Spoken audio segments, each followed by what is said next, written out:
E aí, pessoal, tudo bem? Todo mundo tranquilo? Então, nós estamos aqui começando a penúltima aula desse ano, hein, velho? Já pensou que coisa legal? Mas a aula de hoje extremamente importante. Nós vamos falar aí sobre a questão da poluição, né? Apesar da gente não ter toda a consciência que nós precisaríamos, é bem importante a gente observar um pouco esse problema e olhar ele de perto, né? Tivemos aqui, bom dia, olha só, hein? Então tá aí, meninos, meninas, vamos em frente, né? Vamos abrir nosso slide e colocar a nossa ideia para vocês aqui. Eu acho que ninguém vai ficar de recuperação, né? Aí vai que, né? Aí você vai ter lá uma provinha sobre esse assunto lá, né?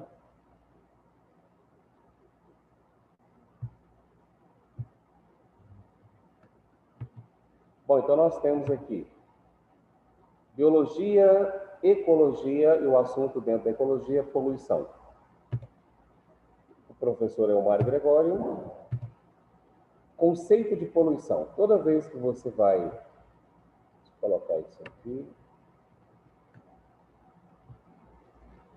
Toda vez que você vai estudar alguma coisa, você tem que saber o conceito daquilo. Você tem que meio que entender o que está acontecendo, né? Deixa eu ver lá, tem uma pergunta lá. Deixa eu ver se é isso. Ah, não, só mais um bom dia. Obrigado pelo carinhoso bom dia, tá? Bom, toda vez que a gente vai estudar algum assunto, a gente tem que ter o conceito. O que é isso? Como é que a gente explicaria isso para uma pessoa que não tem noção disso ainda? Então, toda vez que você tiver que explicar para uma pessoa que é um assunto qualquer, você está dando o conceito daquele assunto. Então, poluição, eu vou explicar aqui o conceito, depois eu vou abrir um conceito aqui para vocês, tá? Toda vez que alguém está poluindo um local, é porque você está colocando mais coisas do que aquele local suporta. Então, se eu colocar muito barulho no ambiente, de modo que as pessoas não possam se comunicar, ouvir, falar, é uma poluição sonora. Então, vamos supor que a gente está no trânsito e todo mundo resolve buzinar ao mesmo tempo. É impossível, é uma poluição. E se eu quiser colocar um monte de cartazes na rua, mais do que a sua atenção possa se concentrar. Tem uma avenida muito famosa nos Estados Unidos, na verdade é uma praça, né? Um encontro de várias avenidas, a Times Square, e você fica meio perdido, porque tem um monte de luminários ao mesmo tempo, na mesma direção. Eu acho que aquilo ali acabou sendo uma bizarrice. Então, como é uma bizarrice, é uma coisa assim que é muito estranha, acaba que chama atenção, tá? Então, existe a poluição. Como é que ficaria no caderno de vocês, como é que ficaria escrito isso aí? Ficaria isso aqui, ó. Por poluição, entende-se a introdução pelo ser humano. Jamais você vai ver um animal correr atrás e fazer algum tipo de poluição. Jamais. Jamais você vai ver uma árvore poluir um ambiente onde ela está, ou sei lá. Então, entende-se por poluição a introdução pelo ser humano, né? A gente costuma usar essa expressão homem aqui, devia ter colocado pelo ser humano, porque as mulheres também poluem. E muito, né? Direta ou indiretamente, de substâncias ou energia. Então, a gente pode ter uma poluição, por exemplo, ficou comprovado que se você ficar próximo aquelas torres de transmissão, aquelas linhas de transmissão de eletricidade de alta voltagem, existem alguns estudos que mostram que aquilo ali tem uma potente radiação ali que está em volta daquele ambiente. E existem alguns estudos que provam isso. Então, mesmo a energia, pode ser uma energia elétrica, pode ser uma energia sonora, pode ser uma energia luminosa, né? Isso pode causar. E lembra, isso é geralmente produzido pelo ser humano, tá? Isso aí vai provocar no meio ambiente algum efeito negativo. Então, pode ser a poluição de som, que vai deixar os animais estressados, o próprio ser humano pode ficar estressado também. Pode ser quando você faz a poluição de substâncias. Eu posso encharcar o solo com algum tipo de substância que vai matar as bactérias do solo, por exemplo. Então, esses danos que podem ser, inclusive, para a saúde humana. Cara, eu estudei algumas coisas aqui para montar essa aula para vocês. Confesso, eu fiquei preocupado. Tá? Então, esse é o conceito de poluição. Resumindo, como é que eu resumo isso aqui? Seria mais substâncias naquele ambiente do que o meio ambiente pode reciclar. Então, se eu colocar num ambiente muito mais substâncias do que o próprio meio possa reciclar, eu estou poluindo aquele ambiente ali, tá bom? Falar em reciclagem, a gente vai falar muito nessas duas aulas de hoje, tanto nessa quanto na próxima. Poluição da água, então a gente vai falar da água, vai falar do ar, se der tempo a gente fala também do solo, né? Que são interligadas essas aí. Então, olha só, a água, o movimento da água, tanto de córregos quanto do oceano, ele é capaz de pegar os poluentes e fazer um processo como se fosse um liquidificador. Um processo que faz com que os poluentes vão ficando cada vez menores até desaparecer, entre aspas, né? Porque a gente vai ter o poluente ali, mas a gente não vai perceber ele. Então, o que a gente faz? Olha só para a água. Velho, a gente mora em cidades que estão ficando cada vez maiores, e depois da cidade crescer muito, a gente começa a engolir cidades que estão próximas e vai se tornando metrópoles. Então, por exemplo, nós já consideramos uma região metropolitana de Goiânia. E essa região metropolitana de Goiânia, ela é uma região que tem mais ou menos 2 milhões de pessoas, 2 bilhões de pessoas. A gente tem 1 bilhão, 2 bilhões de pessoas que engloba a região metropolitana de Goiânia. Quais são os municípios? Bom, senador, aonde dá para ir de ônibus coletivo?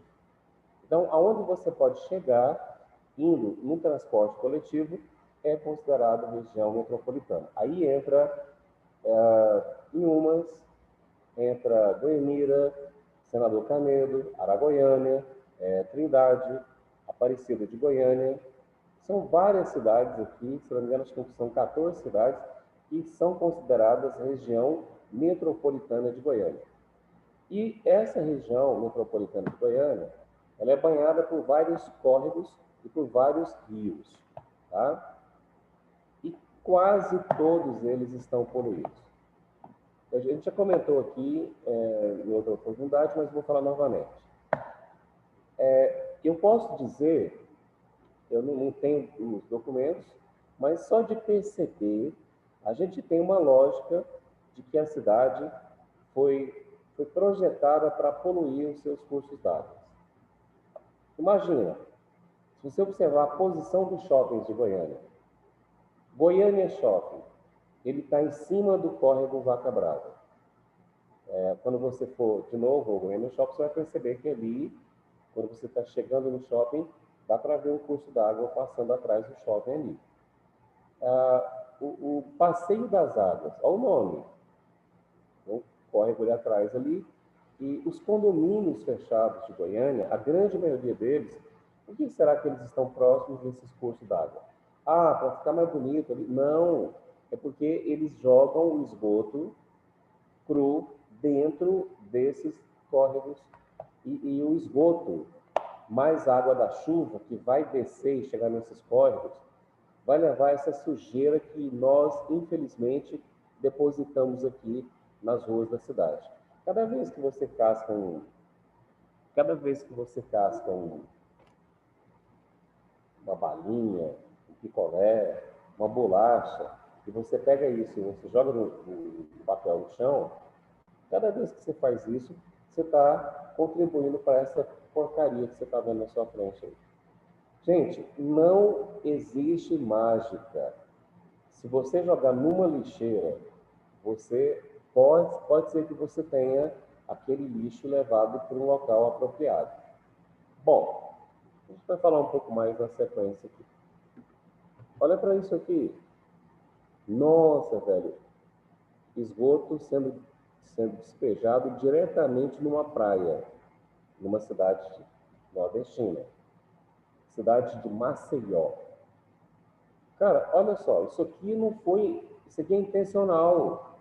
A prefeitura, os vereadores teve que aprovar essa obra, o esgoto é canalizado e ele é bombeado para ser jogado no mar, na praia, a principal praia da cidade. E quando eu estive lá em Maceió, eu fiquei surpreso, tem um canal aberto de esgoto praticamente cortando a cidade. E as pessoas estão ali do lado, ali, a gente passou de ônibus, e o motorista falou, gente, olha, vocês vão almoçar ainda? Eu sugiro que vocês olhem para o outro lado, olhem para o seu lado direito, não olhem para o seu lado esquerdo. Todo mundo foi olhando para o lado esquerdo, o que tinha lá? E tinha lá um canal de esgoto a céu aberto, e isso é bombeado direto para dentro da água do mar. Olha, quem passa ali sente o cheiro, que é horroroso. E eu estou falando da orla dos hotéis, onde ficam os hotéis mais chiques ali da região, e tem uma orla toda bonitinha, com pista para você fazer uma caminhada, e aquilo me incomodou, porque eu caminho em outras cidades que tem praia, eu sinto o cheiro da maresia, o cheiro daquele salzinho que o mar exala. E ali, eu senti um futum. Eu falei, caramba, não faz sentido ter esse futum aqui dentro. Resultado, você chega no hotel para hospedar, os próprios funcionários aconselham você a não tomar banho naquela praia ali de frente. Por quê?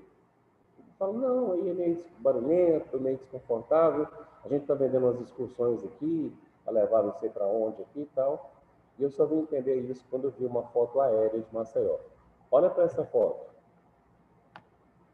Cara, essa é a Avenida Beira-Mar, lá em Maceió, onde estão os hotéis mais chiques, onde tem um calçadão com pista, onde tem os coqueirinhos enfeitando aqui.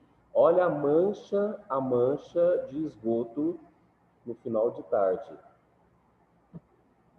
Cara, não faz sentido. A mentalidade nossa, brasileira, ela é muito torta. A gente acha que o meio ambiente ele foi feito para você jogar lixo nele. E não é isso. Por quê? Se você observar aqui, ó, aqui está um marrom mais escuro e aqui já está começando a misturar, está com a cor de caldo de cana. E aí, para a gente chegar em Maceió e ter uma praia limpa, você tem que pegar uma excursão e sair para fora da cidade, tá? Bom, é uma tristeza, mas é uma verdade, tá? Então vamos. Quanto mais nós, vou colocar todos nós como responsáveis. Quando nós sujamos as águas de córregos e de rios, quanto mais a gente suja, mais a gente gasta para poder limpar. Porque a água que a gente bebe, ela vem desses córregos. Não tem jeito, ela não... Cara, eu acho que... E aí as pessoas não acreditam na ciência. Se não fosse a ciência, estava todo mundo morto já. Agora imagine uma coisa aqui. Se você pegar o seu talão de água, lá está escrito que você está pagando o fornecimento de água potável, você está pagando os impostos sobre esse consumo, você está pagando uma taxa para o recolhimento e uma taxa para o tratamento do esgoto antes dele ser despejado em cima de um leito de água. Só que a gente tem menos de 10% do esgoto daqui da Grande Goiânia é tratado. A gente tem uma estação, uma ET, que é a estação que trata o esgoto, ali próximo da perimetral, e ela pega ali algumas indústrias ali, e aquela região ali trata o esgoto. Só. Por que fizeram isso? Porque tinha um mau cheiro insuportável naquela região ali em determinada época do ano. E as famílias que moravam ali começaram a reclamar, os comerciantes que tinham lojas ali começaram a reclamar, e até que o Estado, juntamente com a Prefeitura, fizeram ali uma estação com o auxílio da principal empresa poluidora lá, e essa estação ela trata o esgoto ali daquela região. O mau cheiro melhorou. Gente, a gente não tinha que fazer isso só pelo mau cheiro. A gente tinha que fazer isso pelas doenças, pelas incontáveis doenças que um esgoto maltratado ou não tratado, como a gente tem aqui em Goiânia, sendo despejado no córrego pode trazer. Então, eu coloquei aqui uma lista dos procedimentos que são feitos para que aconteça o tratamento do esgoto. Bom, primeiro a gente tem a captação. A água é captada aonde? Aqui tem um desenho bonitinho aqui. Tem um desenho bonitinho aqui que está mostrando a água azulzinha aqui sendo captada numa represa aqui e ela azulzinha subindo aqui. Beleza. Mas vamos ver. Primeiro, a água ela é captada. Captada aonde? Aqui em Goiânia a gente capta essa água no rio Meia Ponte. Vai lá ver a cor da água lá do Meia Ponte. Vai lá ver. Então essa água ela é captada, mas aí ela passa por 6 processos para ela poder ficar limpinha. O segundo processo é a floculação. A gente vai colocar soluto de alumínio, vai colocar cal, vai colocar cloro, isso tudo dentro da água que você acabou de pegar no rio. Aí essas substâncias, elas vão formar flocos. O que é flocos? Você já tomou sorvete de flocos. É aquele sorvete que é branco, cheio de manchinha de chocolate ali no meio.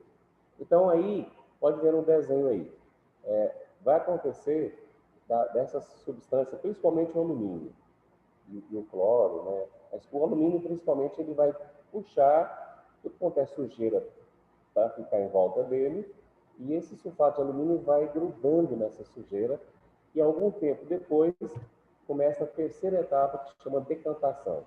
Vai descendo esse alumínio, junto com todo tipo de sujeira aí, e aí, velho, a hora que essa sujeira fica grudada no fundo, aqui ó, no fundo do tanque, vai ter um próximo tanque que vai pegar essa água e vai fazer várias filtragens. A gente vai ter a filtragem com areia, filtragem com rochas, né, com pedras. E aí, depois dessa filtragem, a gente vai ter a desinfecção. Esse processo de desinfecção é um processo mais ou menos recente, ele deve ter uns 10 anos. E cada vez mais a gente tem que adicionar antibióticos, substâncias que vão matar vírus, bactérias, teoricamente, aí está na água. E depois a gente tem a distribuição. Eles colocam uma quantidade muito grande de oxigênio para poder empurrar essa água através das adutoras. E essa água chega aqui, nessa caixa enorme aqui, e ela é distribuída para todos a população. Velho, eu pergunto para os senhores, quando a gente joga esgoto no curso d'água, esse esgoto, a médio e a longo prazo, eles vão desenvolver um processo chamado eutrofização. E essa eutrofização, ela vai matar esse corpo d'água. Então, a gente está matando corpos d'água. Eu não sei se alguém já passou na região metropolitana aqui, já percebeu que alguns córregos estão ficando fininhos, só um bilhetinho de água lá embaixo, e aquela margem toda desmoronando aqui em volta. Isso é um dos resultados da colocação de um excesso de esgoto dentro desses corpos d'água aí. Isso vai poluindo e vai mais o desmatamento que é feito em volta dos córregos aqui na região metropolitana, a gente tem isso aí. Bom, distribuição de água pelo mundo. Vou colocar um pouco de pulga na sua orelha, né? Olha, dos 100% de água, dos 100% de água que nós temos no nosso planeta, a gente tem 97,5% água salgada.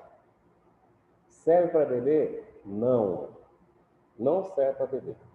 Se você beber água salgada, você vai causar uma desidratação no seu corpo. Por quê?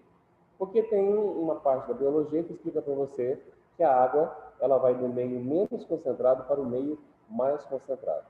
O nosso corpo, as nossas células, elas têm uma concentração de sais minerais de 0,03 miligramas. E a água do mar, ela tem uma concentração de 3 miligramas. Ou seja, 10 vezes mais. Então, na hora que você bebe água salgada, o seu corpo perde água para o intestino e você começa a ter uma diarreia até que você acaba morrendo. Eu imagino que o náufrago, aquele cara que ainda está em alto mar, agarrado ali no pedaço de madeira, é um sujeito que sofre muito, porque ele está no sol, dá uma sede terrível, e ele vê aquele mundo de água do lado dele ali, e ele não pode beber. Se ele tiver essa informação, se ele não beber água, ele aguenta, sei lá, uns 4 ou 5 dias. Se ele beber água do mar, ele morre no máximo em um dia. Tá, então, a água que tem no nosso planeta, 97% dela não serve para a gente consumir. Não serve para você aguar a planta, não serve para você fazer nada com ela. Serve para você tomar banho. Mas depois que você tomar banho, você tem que sair correndo e jogar água doce, porque senão o sal do mar começa a desidratar rapidamente a sua pele e o sol vai chegar junto e vai queimar de deixar tudo vermelho na sua pele. Tanto é que você suporta sair no centro da cidade, 3 horas da tarde, rapidinho ali, passa ali um protetor solar, então não passa nada, né, que eu te conheço. E aí você vai para casa e volta, vai para a rua e volta rapidinho, ficou 1 hora na rua e não teve nenhum problema. Mas fica 1 hora tomando banho de mar à tarde para você ver. Depois sai e não toma um banho de água doce para você ver o que acontece com você. Você vai ter a pele toda sapecada à noite. Então, então nós temos quanto? 2,5 de água, tá beleza, vamos consumir, vamos derreter essa água todinha. Não. Dessa água doce, 69% dela, então, eu estou pegando 2,5%. Desses 2,5%, quase 70% está nas calotas polares, está no gelo. Olha, esse gelo, tecnicamente, você pode ir lá, cortar ele e derreter ele e tomar essa água que é água potável, tá? Só que aí, você tem um problema. O aquecimento global está derretendo as calotas polares e está acrescentando essa água nos mares. Então, vai ficar uma água que você não tem condição de usufruir. Tá. 29% dessa água potável, ela está subterrânea. São os aquíferos. Cara, então cadê? O que sobra para a gente usar? Vai sobrar essa parte azul aqui, ó, que está destacada nesse queijo aqui em cima, ó. 0,3% é a água que está nos córregos, nos rios, e a água que nós estamos colocando esgoto nela o tempo todo. Eu nunca vi, eu estava prestando atenção agora nos candidatos aí a prefeito, eu não vejo falar que a gente vai pegar o esgoto em Goiânia e vai tratar o esgoto para jogar dentro dos córregos. Ninguém faz isso, velho. O que o candidato, o que ele propõe? Eu vou melhorar a saúde. Velho, o povo adoece porque tem esgoto dentro dos córregos. Uma grande parcela da população tem contato com essa água suja. E depois, eu vou para esses candidatos, saúde é colocar médico lá no postinho lá que, mas não adianta você colocar um médico, se você não colocar o remédio, não colocar os instrumentos para esse médico usar, os equipamentos. Tem alguns postinhos de saúde no dia desse que não tinha gás. Velho, não tinha gás para fazer curativo, pensa. Então, olha só, aí nós temos 0,9% que está aí, tipo vapor d'água, está dentro das árvores, outros. Então, nessa distribuição, nós temos um grande problema. Um grandíssimo problema, na verdade. Esse problema que é o de você começar a pensar em conservar essa água, velho. E aí? Qual é o projeto da gente ter esgoto tratado em todo o Brasil? Existe uma lei que foi aprovada no Congresso agora recentemente, chama-se Marco Civil do Saneamento Básico, e esse Marco Civil ele propõe que em 10 anos o Brasil não tenha mais nenhuma cidade brasileira sem o tratamento adequado de esgoto, sem o tratamento adequado de água e a água sendo servida para toda a população. Essa já é a terceira lei que eu vejo ser aprovada sobre saneamento básico, sobre lixão. Eu espero que dessa vez funcione, né? Bom, meninos, eu queria falar para vocês ainda, antes de terminar essa aula, de um conceito que é muito pouco explorado, que é o conceito de água virtual. Água virtual é a água que é utilizada para a produção de determinados produtos, de determinados insumos. Então, por exemplo, tem uma tabela aqui que vai mostrar para vocês. A água está presente em tudo que consumimos. Água virtual, olha só o conceito aqui, ó. Água virtual.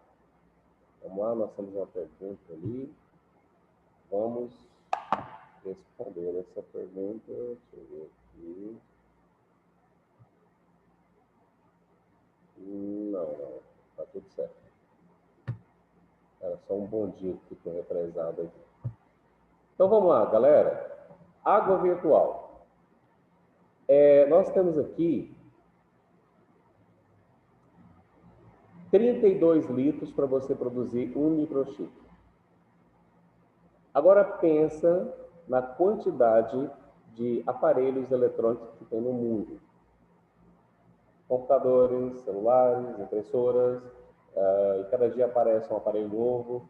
Agora tem robô para limpar a casa, agora tem... cada um microchip, ele gasta 32 litros de água e o microchip tem 2 gramas. Ah, beleza, eu vou tomar um cafezinho ali e vou pensar nisso. Cada xícara de café que você toma gastou 140 litros de água para ficar pronto. Como assim? Água para poder fazer, água da chuva para poder plantar o pé de café, água da irrigação, água para lavar esse grão de café, água para poder, somando toda a água gasta, cada 125 ml de café gastou 140 litros de água. Cara, uma folha de papel gasta 10 litros, uma camiseta, 2.000 litros. E eu acho interessante é que muitas pessoas,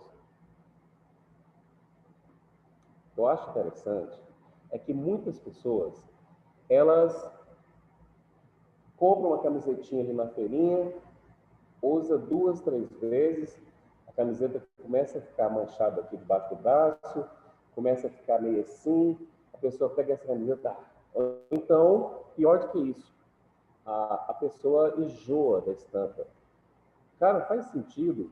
Foram 2.000 litros de água para que aquela camiseta ficasse pronta e você enjoa da camiseta e joga ela fora. Olha, uma camisa, não tem a camisa aqui não, mas a camisa gasta em média o dobro disso aí. A camisa de linho ou de algodão. Então, velho, a gente tem que repensar o consumo. O que der para você economizar, é lógico, evidente, que você pode jogar na minha cara aquilo que as pessoas irresponsáveis falam. Ah, professor, mas não sou só eu. Cara, é você também. Então, olha só, um sapato, 8.000 litros d'água. Quando eu fiquei sabendo disso no final dos anos 90.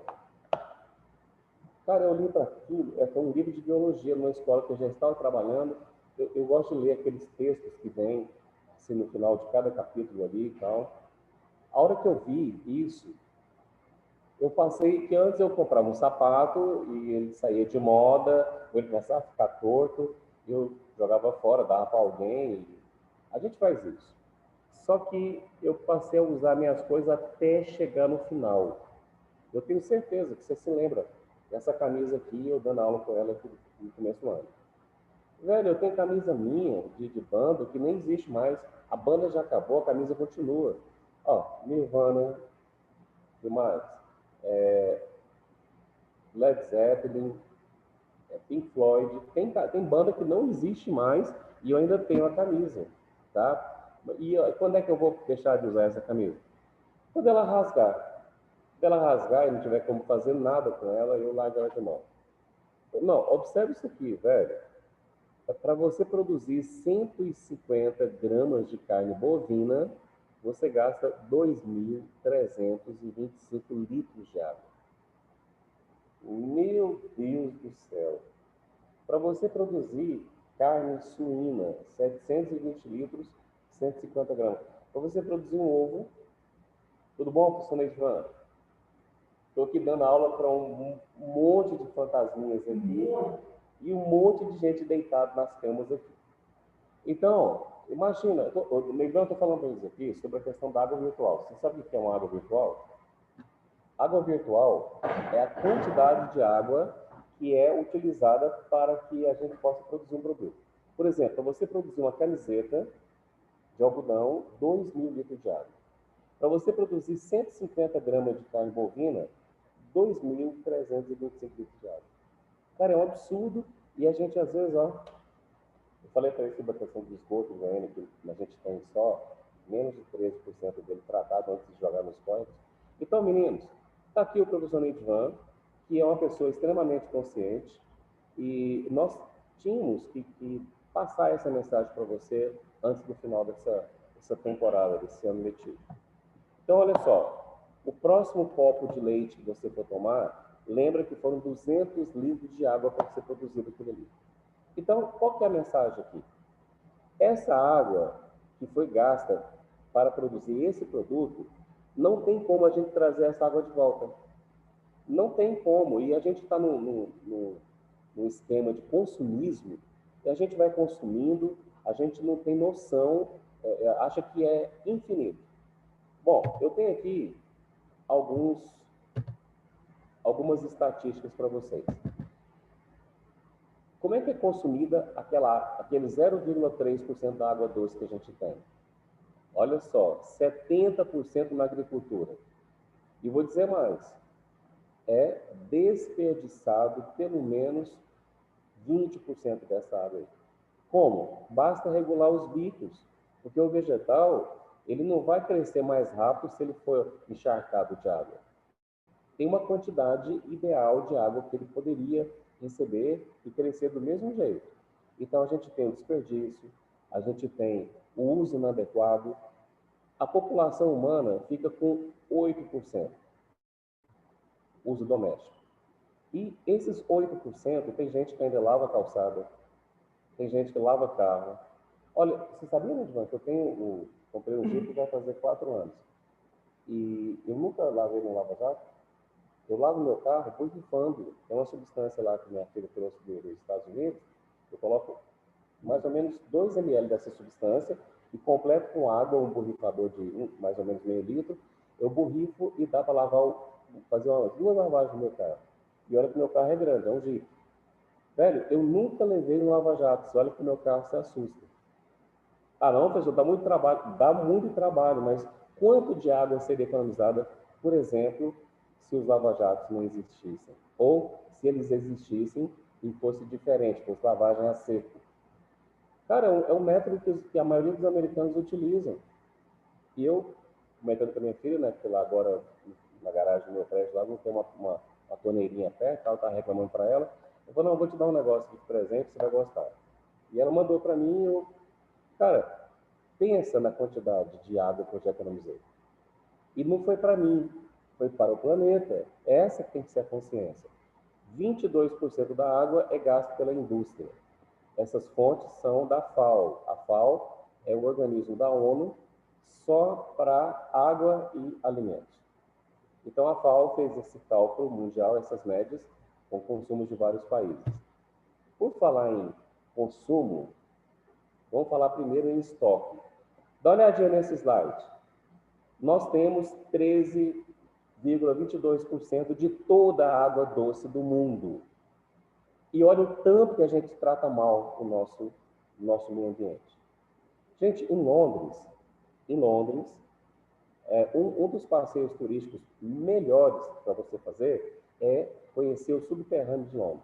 E Londres é uma cidade, desde a época medieval, ela já existe. Então, é uma cidade, e ela foi construída em camadas. Então, o subterrâneo de Londres é extremamente limpo, extremamente bem cheiroso, e lá dentro, abaixo do metrô, a gente tem mais 10 andares, e no sexto andar do subterrâneo de Londres tem a captação de água. Então, a água da chuva todinha, ela desce e ela é capturada, ela é direcionada para o sistema de tratamento e depois devolvida para a população. Velho, eles têm consciência, você pode ver que o Reino Unido não aparece nessa listinha aqui. Só que lá é o seguinte, é um dos países onde tem menos problema com água. Dificilmente você vai falar no apagão de água lá. E aqui no Brasil? Velho, aqui no Brasil nós já tivemos São Paulo, que é a metrópole das metrópoles da América Latina, teve um problema com água 4 anos, 5 anos atrás. Foi. Cara, então é o seguinte, a gente... Baixou os reservatórios, né? Exatamente, a gente teve reservatório em São Paulo, na região sudeste, abaixo do mínimo recomendado. E teve aquela distribuição. Então a gente tem muita água doce, só que muita água doce desperdiçada também. Eu volto ao 12h25. Aliás, eu volto aqui 10 minutos, cara. Falou? Tchau. Até mais, hein? Eu adoro vocês. Vocês sabem que vocês moram no meu coração.